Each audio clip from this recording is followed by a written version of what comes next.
In this video, I'm going to show you how to use Google Earth.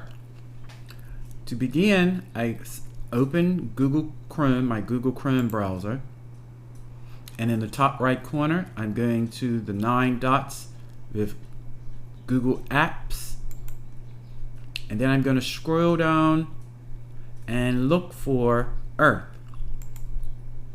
and that's going to launch Google Earth. It's going to come up in the browser, and once the blue lines are finished, we're going to see a globe appear, and that's our globe.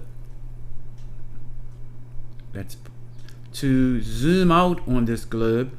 I can go down to the minus sign or zoom out, and that zooms out on my globe, so I can get a nice good view of my globe.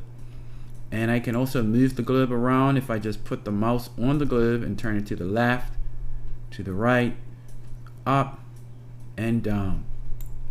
Another way of finding where a location is on this globe is I go over to the left and I select the search button, and I'm going to type in one of the continents, North, and it's already come up, North America, and then it's automatically going to zoom in to North America. And then if I want to look for another continent, I go to the search again, and I'm going to type in another continent, Africa, and it already kind of comes up right here. I'm going to select Africa, and then it's going to move to Africa, and there's the continent of Africa.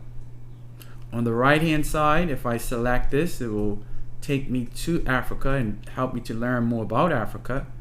But if I want to zoom out so I can see the whole continent, I'm going to close this, and then I'm going to select this zoom out button, and then I can get a good shot of the entire continent of Africa. So that's how to use Google Earth on our Chromebooks.